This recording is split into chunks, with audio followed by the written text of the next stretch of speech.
All right. How's everybody doing today? We're good?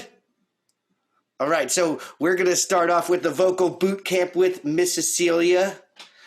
She is here to share some exercises and different kinds of fun stuff that you can do to help improve your voice.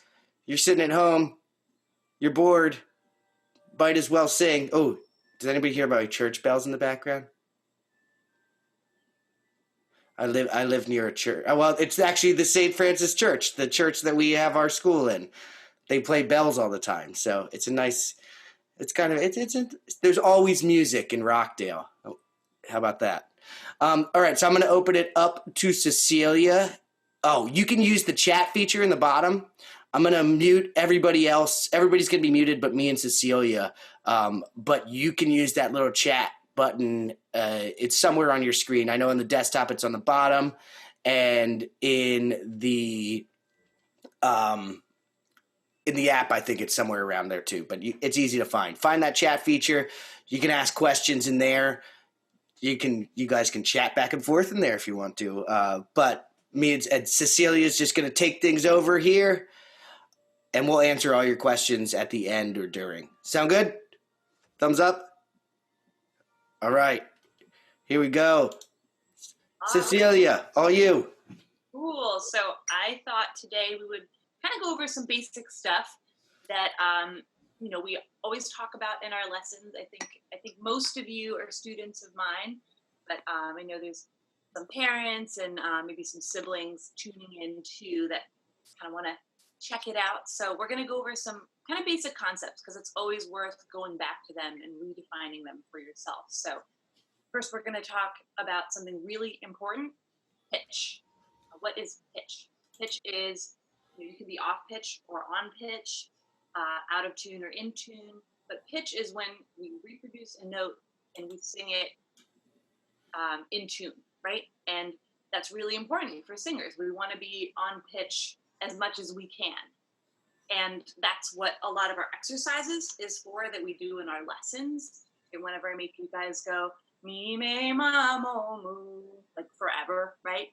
That's because I want you guys to be listening to the pitches and the notes that I'm playing on the piano and reproducing them with your voice, right? And that takes a lot of practice. And that's something that singers keep working on throughout their careers. So that's something that, you never perfect. It's something that you're always, always, always working on. And if you stop working on it, and you come back to it maybe a few weeks, few months, few years later, you kind of have to start over almost, right? Something that if you don't use it, you lose it. Another thing I wanted to talk about is tone. Now, tone and pitch is something, those are two terms that people tend to confuse, but they're actually really different. While pitch is the note that we're reproducing, right? If I'm, put my keyboard on. Here's a C, right? I'm singing the pitch C, and I'm reproducing it from the piano, right? Tone is actually the sound of my voice, what it sounds like. You can have a really thin tone, a really rich tone. There's a lot of different ways of describing your tone. And if you practice a lot, you can learn how to change your tone so that you can kind of match it to, maybe you're in a musical and you're playing a character and you want to have like a really nasally tone, or maybe you want to have a really deep, rich tone that doesn't have a lot of that nasality in it. Now, when we're just kind of working on our natural voices and not character voices, we want to just kind of work with our breath support and all that stuff. I'm going to go over that in a second. But we can work with our tone to just kind of make it sound even more like us. Now, everybody has probably noticed that when they sing high notes, they sound a little bit thinner than our lower notes, right? Here's like a really exaggerated version of that. And you'll kind of hear when I switch from my chest voice to my head voice. And I'm also going to go over what's actually happening inside our bodies that makes that change so obvious. So here's me just kind of accentuating my chest voice and my head voice. Right? There's like that little yodely bit in the middle.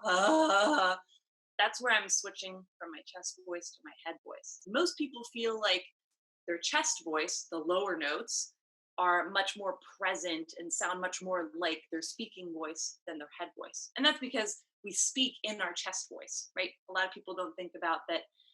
We don't only use our chest voice and our head voice for singing. We use it all the time when we're using our voices. So when we speak, we use our chest voice. We're more used to hearing our chest voice. And there's ways that we can learn to manipulate our sound and our tone in our head voice to make it sound a little more like our chest voice. Does that make sense? Everybody give me a nod. Yeah, cool. Okay. So let's see. I have some notes for myself here. Okay, so let's talk about how we produce sound, how we make our voices sound like our singing voices. So we take breath, right? And our lungs extend kind of to the bottom of our rib cage for the most part. And when we take a really big, deep belly breath, so not one of these, but one of these, right? Big difference in how we breathe. When we take a big belly breath, our lungs actually extend a little bit farther down so we can really get a nice big breath. And then we tighten up our tummy muscles to control our diaphragm. Our diaphragm is kind of right inside here, and it keeps all of our organs separated so that we don't just have like a big jumble of stuff in there. It's really important part of our bodies, really, really important. And our diaphragm controls how much air we're letting out of our lungs. So we take in a breath, and then we kind of tighten up our muscles so that our diaphragm just cuts off our exhalation process. And then we can control how quickly the air comes out. Now, why is that important? Well, if I let all my air out all at once, what happens? I can't hold out that long note. I can't sing that whole phrase without taking a breath in the middle. And this goes for, if you're doing a presentation or if you're doing any kind of public speaking, or if you're telling a story. You don't want to be just kind of trying to catch your breath all the time, right? So you want to always be supporting when you're talking, even if you're not singing, right? You always want to support your voice. And that's also how we create less wear and tear on our vocal cords. Everybody's probably felt like, oh, my voice is just so tired today. I did so much talking or I sang so much.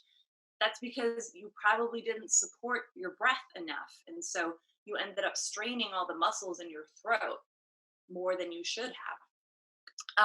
Great. So once you control your exhalation, then you can direct all that air up through your vocal cords, right? And your vocal cords are two membranes. They're kind of like little flaps of skin in your throat. Gross, I know, but they're in there.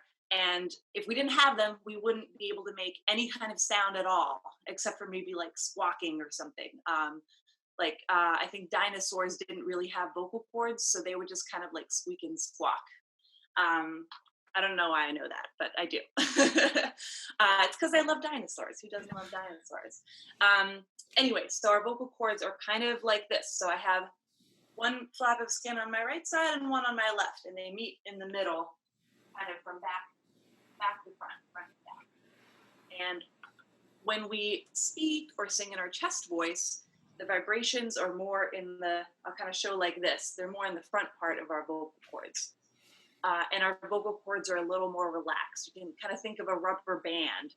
If you relax it a little bit more, the tension isn't going to be as high, right? There's going to be more slack to that rubber band. And when we sing in our head voice, we kind of pull that rubber band a little bit more and up the tension so that our vocal cords can vibrate faster. That creates higher pitch. But because we're lengthening our vocal cords, right? We're elongating them this way, a little more towards the back. Our vibrations also get a little less centered towards the front. They kind of go all over the place and up. That's why when you feel like your head voice just kind of disappears, right?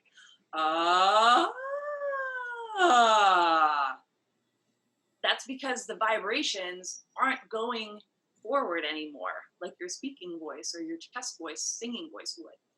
So I want everybody to do this, even though I can't hear you. Put your fingers really, really gently just on the front of your throat, not pressing. And I want you to start at the bottom of your range, just like I did, and sing really slowly all the way up. And you're going to feel when your chest voice switches to your head voice. You're going to feel those vibrations when from your chest voice. You're going to feel them diminish or even completely go away. So let's all do that together.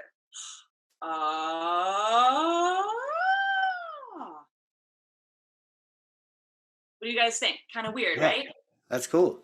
Yeah, it's cool, right? So you can feel what's happening inside your body. And the cool and weird thing about being a vocalist is that we have no idea what our instrument looks like most of the time, right? I can play piano and I know exactly what notes I'm playing. I can see the instrument, I can see my hands, I can adjust what my hands are doing. But on the inside of our bodies, we just kind of have to imagine. But there's a few things we can do to just kind of figure out what's going on, and that's one of them. So, in order to redirect our vibrations that we add with our vocal cords and make them a little more focused, there's a couple things we can do. Now, we always have to support really well. I'm going to go over some support exercises really soon. That's what we're going to start with. But we can kind of direct those vibrations and focus them forward rather than just kind of letting them float away and do their own thing. And it takes a lot of practice to get there. It takes a lot of experimenting, figuring out what's going on in there. So, I think that every person that wants to be good at singing has to do a lot of singing on their own, and not just kind of singing for fun, but just making weird sounds with their voice to figure out what's going on and figure out what works and what doesn't. As a teacher, I can give you guys lots of guidance and exercises, but it's up to you to practice and experiment and pay attention to what your voice feels like and what your voice sounds like, right? You have to listen for pitch and tone. Those are our most important things that we work on, right? Everybody with me so far? Yeah. Cool. Awesome. So let's do a few really great exercises. And I'm going to kind of show you guys some of them. I can show you the whole exercise, and then some of them I'll kind of give you an intro to how to do the exercise, and then I'll explain how to continue it on your own. And then maybe you can come back to this video later and pause it and keep going on your own, because I don't want to bore you guys with me singing lots and lots of exercises today. I don't know, maybe that's not boring. For me, that probably wouldn't be boring because I'm a huge voice geek. But for most people, you might want to just kind of like get the information and keep going. So I want everybody to stand up. I'm not going to make you stand up for all of it, but I want you to stand up for this part. I'm going to stand up too. And once you're standing up, you want to put, everybody that studies with me knows this. You guys know what to do. So you're going to put your hands right like this, right around your belly button, nice and light. And then you're going to make a snake sound. I'm going to come a little closer. And you're going to make a snake sound like this. Let's all do that together. Here we go. Yeah, good. I think I saw everybody do it. So you could probably see on me, I took a nice belly breath, right? And then I went, and that sound is almost impossible to do. You guys stay standing. Don't sit down. I'm just sitting down so you can see me better. That mechanism that creates the S sound is almost impossible to do without using your breath support muscles, because, right, we have to control our diaphragm. We have to control how much air is coming out in order to make a really controlled S sound. So that's a good way to kind of check in, like, where's my support at today? What's going on? We're going to do another one that also almost always will tap into your support. And again, all my voice students who've been with me for a while know this one too. We're going to go big belly breath. Whoa. Go ahead. Awesome. I saw you all do that. So that's another one where you kind of feel that little punch in with your muscles. And your muscles are really going to tighten up. And you really want to work those muscles. Not so much that you get a bellyache, but you really want to work those muscles so that you can support your breath as much as possible, right? And then depending on where you are in your range, you might need more or less support. Okay, you can all sit down now. Okay, so are you guys ready to hear some other exercises with pitch? Awesome, cool. So I like to use, and a lot of voice instructors will use different vowel exercises when they do vocal exercises, and that's because vowels are what we really rely on as singers to make a good sound. Our consonants are really short, and we don't really work on our tone as much with our consonants. Our consonants are just kind of the glue between all the vowels so that we can make words that make sense. So I don't sound like this, right? So here's a couple of my favorites. So we're kind of going through my own personal program right now. And I've kind of tailored it a little bit so that it's good for everyone, right? Every level of vocalist. And when you sing vocal exercises, you should always stand up. Whenever you're singing, you should stand up. And I know everybody always wants to sit down, you're tired, right? But standing up helps your blood flow just kind of go through your body. It's going to make you feel more energized later on, and you're going to have more room for your lungs, right? Think about this. I'm sitting like this, and my lungs are kind of squished up by all my other organs down here. If I stand up, my torso gets a little more space, and so my lungs get a little more space to breathe, because our lungs are kind of like two balloons. And when we inflate them by inhaling, we want to give them as much space as possible so we can maximize that breath, get the most bang for your buck.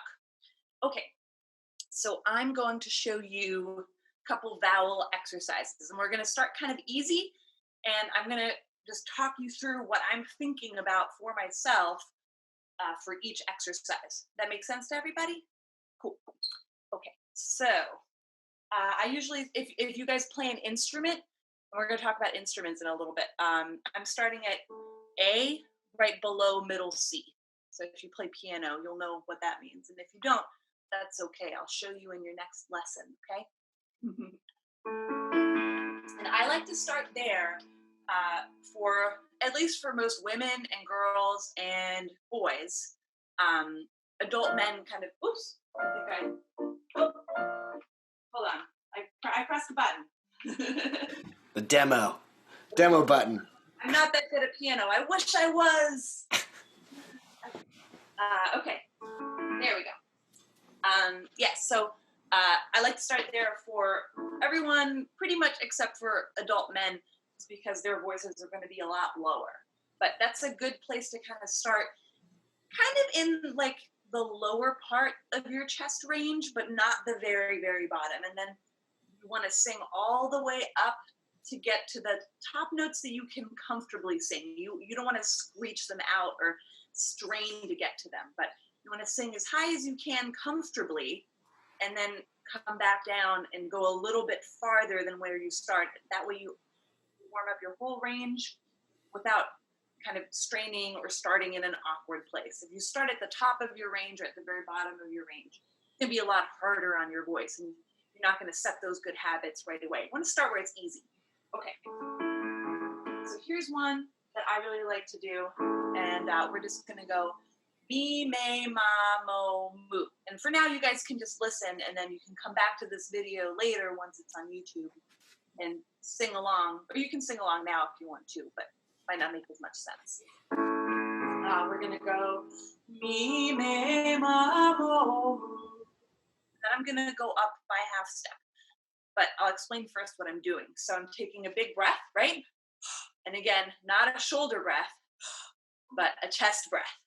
Everybody wants to breathe with their shoulders, but our shoulders actually have nothing to do with how we breathe. Just makes us feel kind of tense and uncomfortable, right? So I'm taking a big belly breath, and then I'm immediately tightening up my stomach muscles, just like we did when we went and whoa, right? I'm tightening those up, and I'm keeping them locked in the whole time, but I'm giving a little bit of an extra squeeze. It's kind of like I'm massaging certain notes a little more every other note. So if I'm going mi, me, ma, mo, mu.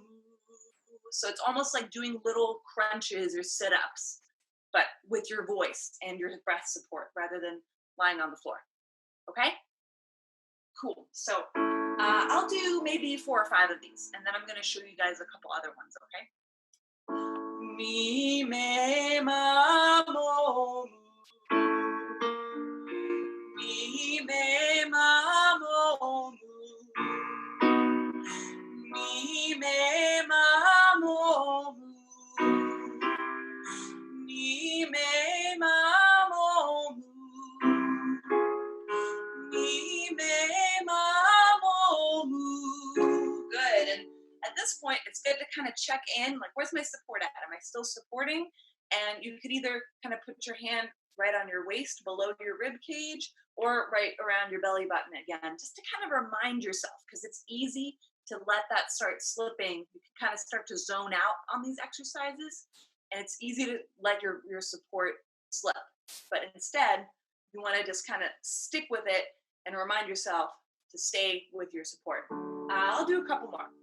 Mi, me, ma, mo, mu. Good. And you can even see, for me, I'm not pressing with my hand, right? That's all my support working. Mi, me, ma, mo, mu. One more. Mi, me, ma, mo, mu. Good so far? Yeah, so that's like a really good one. And when you sing along with the video later, you can just kind of keep going. And when you keep going, you want to really make sure that you listen to yourself while you're singing. Don't just zone out, but listen to yourself so that you stay on pitch, so you stay in tune, so you sing all the right notes. Cool? Okay. And we can also do a lot of scales and things like that, but I like to keep things, especially for when I'm working with a bunch of people that are at all different levels, to just keep it to 5 notes. Keeping 5 notes in tune in a row is hard enough. So we're going to keep working with that, at least for now. Let's do, we're going to do this. This is another one that I really like. And I like to use this especially going through the break in my voice, because right above and right below the break in our voice, it's called the passaggio, which just means like passageway or passage. We tend to be the most unsupported, and that's kind of because our vocal cords are like, what do I do? Should I stay in the front, or should I get long and stretch out and go in my head voice? So your vocal cords are kind of trying to figure out what to do, and so your breath is not going to come through at a steady as a stream as you would if you were right in the middle of your chest voice or kind of up high in your head voice. So that's when you want to lock in your support a little bit extra. And you also want to just kind of imagine your voice going forward, forward, forward. And this is a great one to kind of keep yourself honest. We're going to assign numbers to each note, and we're going to take it really slow, and we're going to add a note as we go. So this exercise kind of takes a long time to go through if you do your whole range, but it's really, really good for you. And because most of you I only see for a half hour, this would probably take up half our lesson if we did the whole thing and if I made you sing everything in tune. So most of you have not seen this exercise yet, but this is a really good one to do on your own. And if you're playing piano along with yourself, I'm just going 1, 1, 2, 1, 1, 2, 3, 2, 1, 1, 2, 3, 4, 3, 2, 1, 1, 2, 3, 4, 5, 4, 3, 2, 1. We're going to do that for just a couple steps here and there. And let's start a little higher so you guys can hear me sing through my head voice. So now I'm starting at D right above middle C. I'm going to go 1, 1, 2, 1, and so on. You'll hear. And I'm still locking in my support. And the higher I go, the more I'm squeezing my support. Okay? 1, 1, 2, 1, 1, 2, 3, 2, 1, 1, 2, 3, 4, 3, 2, 1, 1, 2, 3, 4, 5, 4, 3, 2, 1. right? You can hear I'm kind of at the top of my chest range. 1, 1, 2, 1, 1, 2, 3, 2, 1, 1, 2, 3, 4, 3, 2, 1, 1, 2, 3, 4, 5, 4, 3, 2, 1. Could you guys hear when I switched? Kind of, maybe, no? Kind of good. So that's a good thing, right? So I didn't warm up at all before this, partly because I kind of wanted you guys to hear me warm up, so that I felt like it wouldn't be as honest of me to be fully warmed up before doing these exercises with you guys. You can kind of hear me work out my kinks as I go. But what I'm doing is, as I'm going higher, I'm supporting more, right, to control that airstream. And I'm imagining that my vibrations from my vocal cords, I'm just kind of imagining them going forward and coming out of the bridge of my nose. I'm trying to direct those vibrations forward so they don't just go straight up. So again, I'm going to keep going. Let's jump up a little bit. Here we are at F. 1, 1, 2, 1, 1, 2, 3, 2, 1, 1, 2, 3, 4, 3, 2, 1, 1, 2, 3, 4, 5, 4, 3, 2, 1. Right, and I'm still relaxed. I'm not like 1, 2, 3, 4, 5. Right, I'm still relaxed. When we tense up, we immediately go out of tune. It's really hard to stay in tune and have good tone and be tense. The more relaxed we are, the more our natural, rich, beautiful tone is going to come out. When we tense up, and we try to squeeze the notes out, it doesn't work. It's not going to sound good. 1,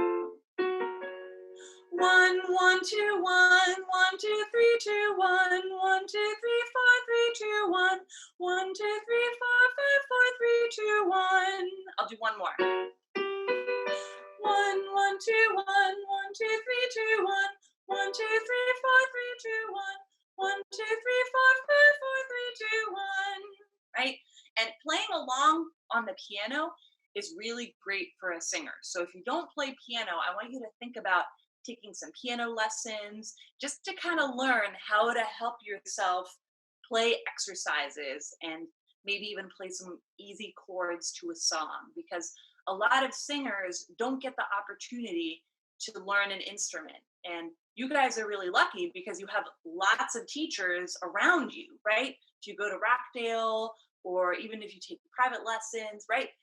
You know a lot of teachers, or there's teachers that know teachers that could teach you how to do this. So something that I felt really fortunate about was that my parents gave me piano lessons and guitar lessons. And they were just like, yep, try whatever instruments you want. And I was really, really glad that even though I took a really long break with my piano lessons. I took piano lessons when I was like, I don't know, 10 or something. And then I didn't really play piano again until college, and it kicked my butt. But I love playing piano now. And what I learned when I was really young stuck with me, right? I learned what all the notes were, and I learned how to play chords, and I learned how to play inversions and use common tones between my chords so that I could just That play. this sounds like a good clinic idea. Is for a piano clinic. Would everybody be interested in doing that, and just to learn your basic chords and inversions and stuff and talk about that? Because that's one of those things. It only takes us 10-15 minutes to teach you how to do chords and inversions, but it can take you years to perfect that and learn all of your chords and inversions, because each chord has 3 options for inversions, and that doesn't even include all of your different other voicings. So, sorry. Yeah, But no, all good. Yeah, and I think every vocalist should know at least a little bit on an instrument, both so that they can help themselves get better, right? If you don't have all the tools you need to improve, then you're going to have to get really creative and practice a lot more, right? But if you have all the tools that can help you, that makes it a lot easier to get better, right? You can do it the hard way or the easy way. And anyway, so let's keep moving with our exercises. Here's another one that I really like to do.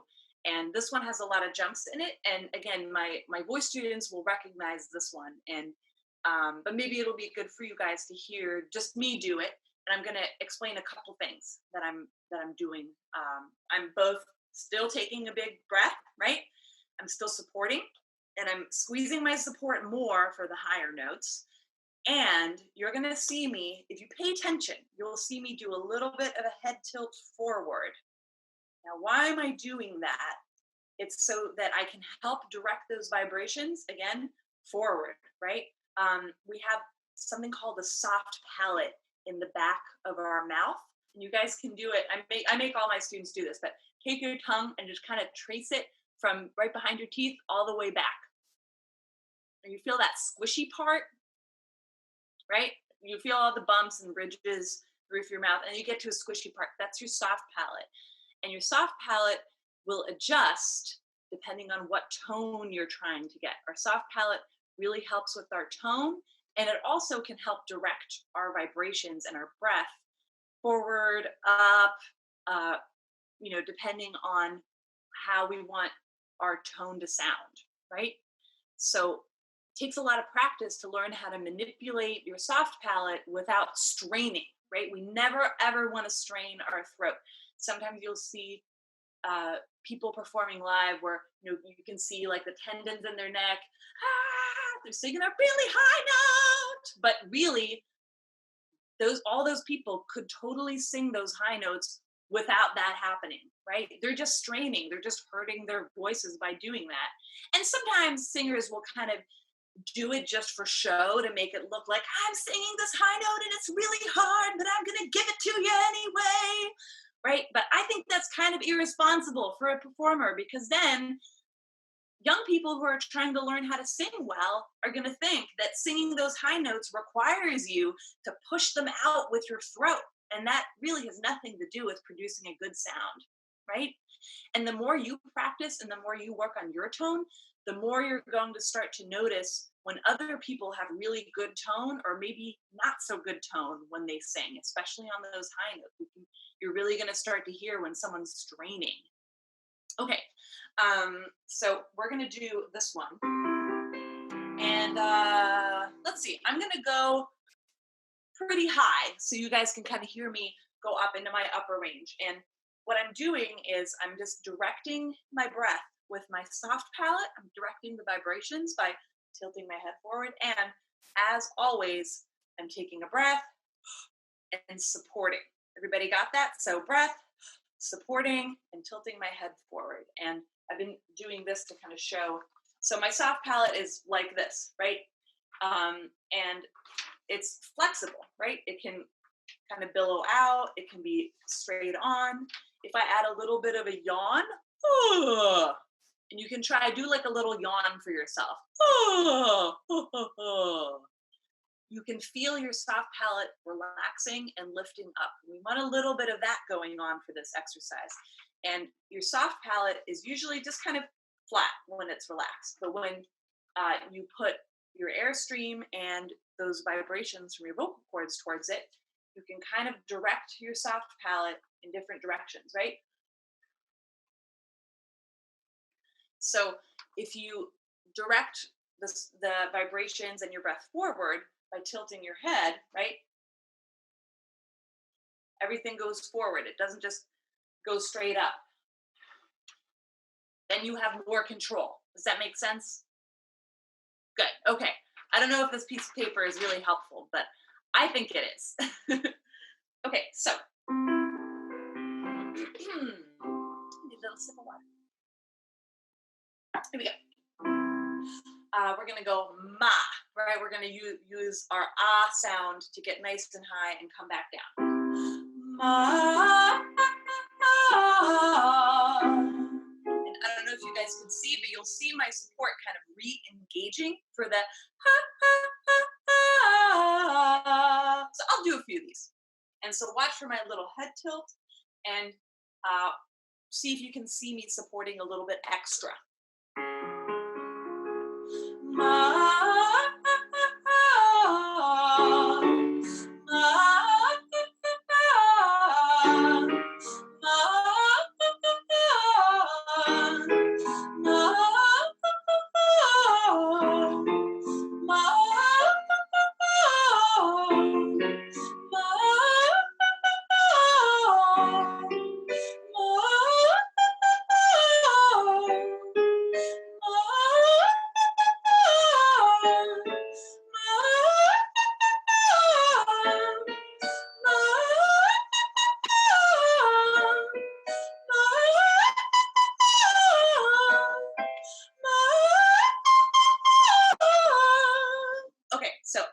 stop there because we're not late into the afternoon enough yet for me to sing above high C, okay?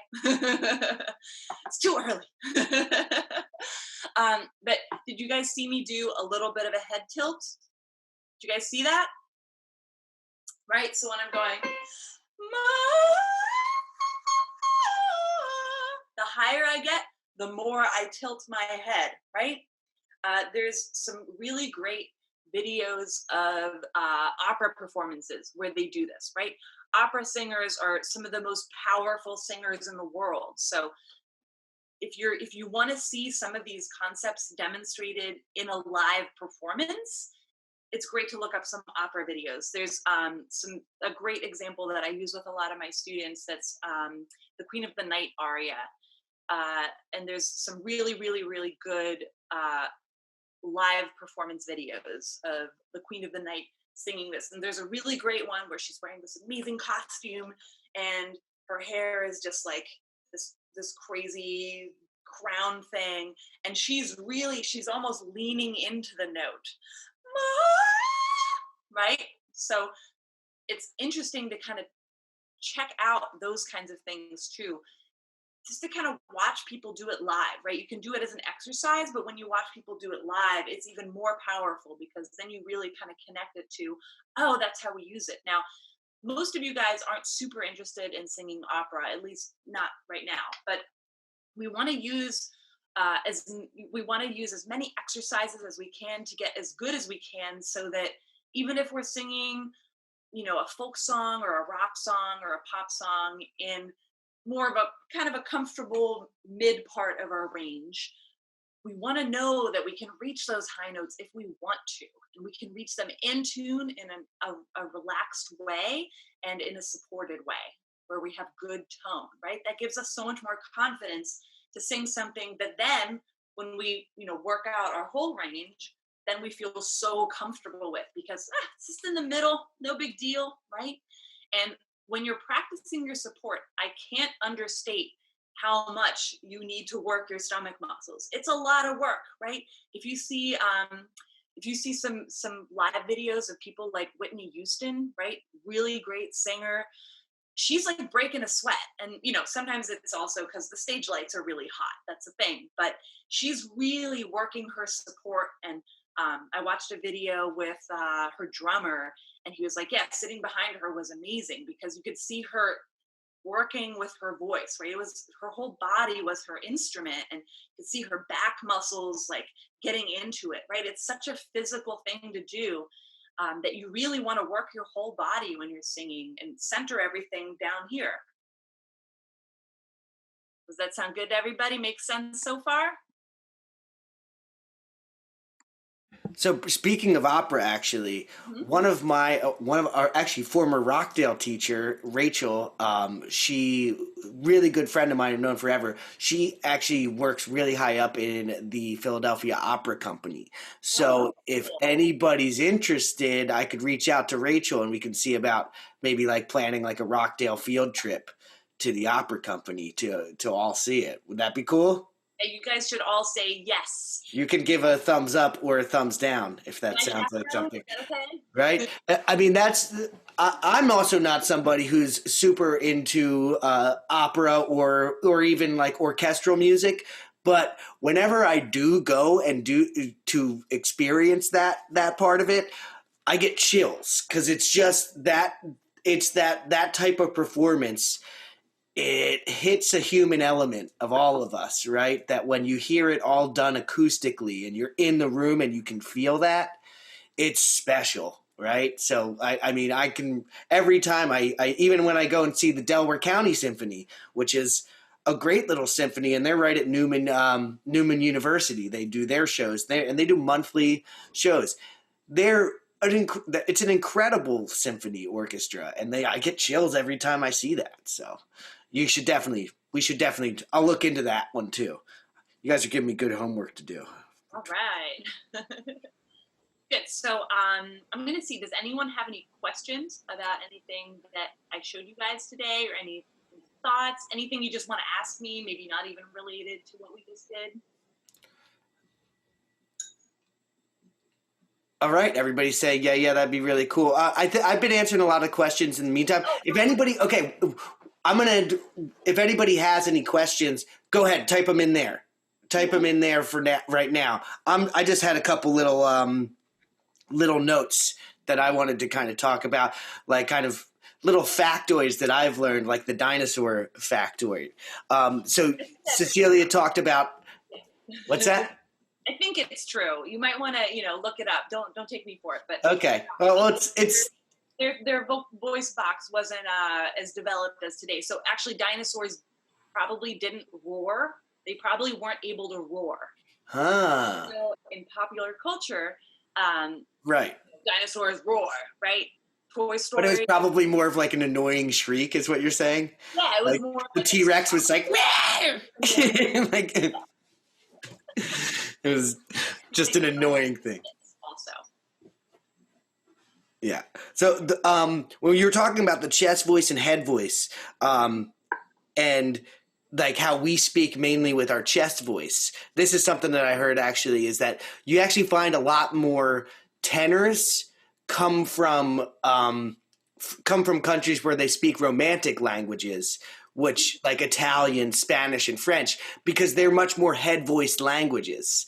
So they speak in their head voice more. If you notice that, if you hear like somebody speaking Spanish, like it's usually not like a deep Spanish. They usually speak up a little bit higher. Everything's up in like a little bit higher register, so they get more practice with their head voice because it's normal. It's more normal for them. I actually thought about this. I was going to try and do it because I'm a tenor, but I don't. I was like, what if I started just speaking all the time like this? Would I get to be a better tenor if I like just spoke higher in my tone up higher? But then I was like, people would just think I'm weird to start talking like that. But maybe it could work. Right? Maybe I'll just start talking to everybody like this. Work on my head voice. Huh? I think you should try it. You should definitely try that, Jerry. Okay, I'll do that. Next clinics, all the next clinics will just be me in my falsetto high voice. And what was the other thing? Oh, I see you drinking. You should always have water near you when you're working. Or working on your vocal. For sure. Yeah, definitely. We always want to keep our vocal cords well hydrated, right? We want to always hydrate our bodies and take good care of our bodies because our body is our instrument, right? You wouldn't just like leave your guitar out in the rain or in the sun, even worse, probably without a case or anything, right? You wouldn't abuse your physical instrument that way, right? I'm not going to put my keyboard outside and just leave it there in my backyard. And if my guitar needs new strings, like I'll put new strings on it. Yeah. And you take care of it, you clean it. Hopefully, right? Easy to get lazy about that stuff, I guess. But in theory, you should do all those things. And right. Our bodies, right? Our whole body is our instrument, so we got to take really good care of it. And so I call my guitar maintenance days. I call them guitar spa days. So you should think of that with your voice. Is that like I do guitar spa day where I take I polish up all my guitars, put new strings on them. You take good care of your instruments, and they take good care of you. Give them a little massage. Yeah, exactly. I give a nice canuba wax. You give a nice canuba wax and some lemon oil on your fretboard. I'm telling you, it's like a brand new playing guitar. All right, so Aubrey did have a question. What is your favorite warm-up to do or the most effective? Ooh, I think, so this is one that we didn't do, actually. And I really like to do a lip trill, which is just I did this one today just because some people have a little bit of trouble with it. I'm just going to wax my vocal cords. No, we water only. Please do not drink carnauba wax. All right, that's yeah. So, you want to you basically add pitch to going like this, and I like to do it in thirds, as in, and I'll like get real close. I know this is like super weird, but I'll get real close so you guys can see. I'm not just going like, right? I'm kind of almost adding a little bit of a smile so that my lips can really kind of vibrate nice, right?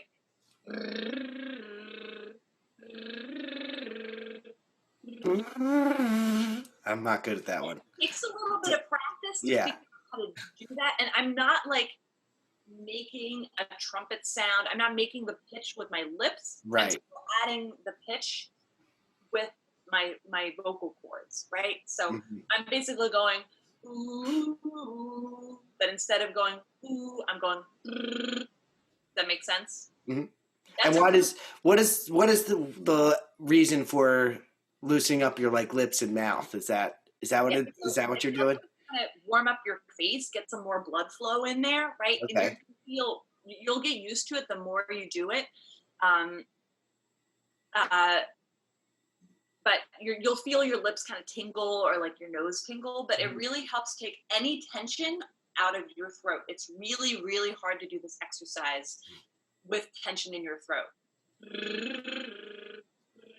That one's low-key hard. It's kind of hard. We'll work. Yeah. I think it's also easier, like, for me, I feel like I can do it, but it's loud when I do it, and I don't want to do it in this microphone too.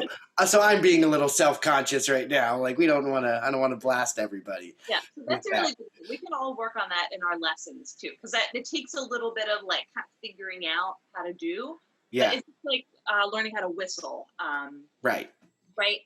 It's just kind of like I can do that. Messing around with it, right? Until you figure out how to do it, and then it's like, oh, that's how you do it. Easy, right? I can whistle in and out. Watch this.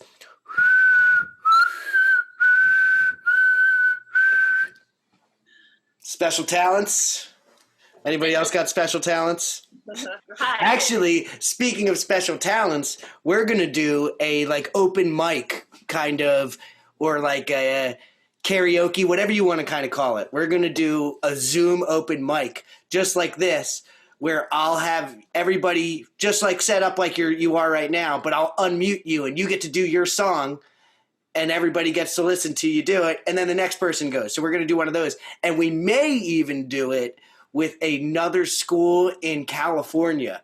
So we're going to be, with Cal. And I think we're going to talk about doing it on Instagram. So I'm sure most of you might have an Instagram. If not, maybe your parents have an Instagram. No? Okay. Well, we'll see. If we don't do it, we'll figure it out. Okay. I know I don't want to like put it on a platform that some people can't get to. That's why we've been doing Zoom a lot, is because Zoom is you click a link and you don't need to sign up for anything, right? What'd you have to do? Click a link and maybe put your name in. That's it. So super easy. We should do Skype. I've heard Skype isn't as easy to actually is harder to actually connect with people because everybody needs to have each other's information versus Zoom. You just need our information and everybody comes to it. So it kind of makes it easier because it's one access point, whereas Skype, especially doing it with a big group, you might have 15 access points, and that could be tricky. So I think that so far, I think Zoom's working out for us. I've heard GoToMeeting for other ones, but so Zoom's working for everybody back home though, right? You guys hear everything.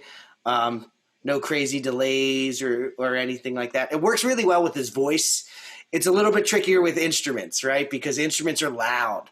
And this is meant for voices, not meant for instruments. I'm sure there's somebody working on it right now, though, for how we get a better program for doing this with instruments. It's probably even Zoom is figuring it out. They're like, oh, we need to have like Zoom music. Anyway, so anybody have any other questions? You know what? I'm going to unmute everybody, and we can ask a question out loud. Or let me pull it back into gallery view. Oh, that's another fun thing. If you ever, there's two different views in Zoom. There's speaker view and gallery view. So if you use that feature, you can like, I had it in speaker view the whole time Cecilia was doing stuff because she was speaking, right? And then gallery view puts everybody in here. So I'll unmute everybody real quick, and we can either just say, see if you have a question, or hold on, where's my, pretty good, man. 11 participants in here. Good for you guys. Nice job. All right. So everybody who has a microphone actually set up.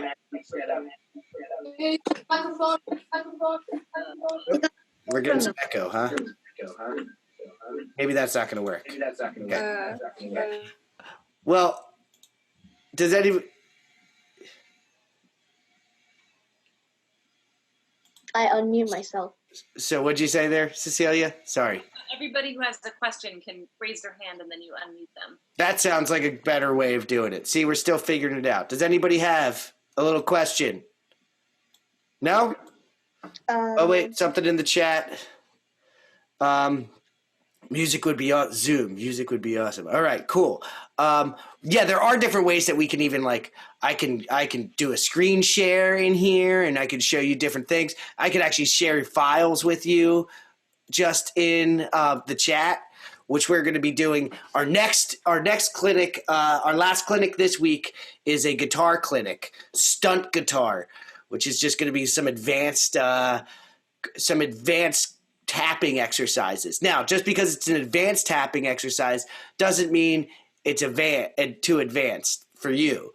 You try it, you learn it. We'll break it all the way down. So even if you're a beginner guitar player, you can come and do that clinic and see what like it is, what the big goal is going to be is kind, or if you're into shredding. Stunt guitar sounds like an Olympic sport. Well, we have no Olympics this year, so we might have to have. Ooh, maybe we'll do a Rockdale Olympics this summer. So, Jude and I are like on it at the exact same time. He said Rockdale Olympics. That would be all right. We've got the field house at the. We have a field house at the St. Francis that we could use too. I was about to say that too. Everybody's on the same page. See, it's great to see you guys' faces. We're probably going to wrap things up here. Like Cecilia said, this is going to be on YouTube and Facebook. We're going to post it so you can come back and see your own faces on YouTube and sing along to these exercises. Thank you for being a part of it. And thank you, Miss Cecilia. Right?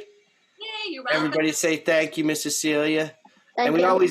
we always end these with like or just like your face has to be, you have to do a silly face, okay? So, everybody, bye-bye. Take care. I'll see you guys soon, all right? Bye. So long, farewell, auf Wiedersehen, good night. Good afternoon.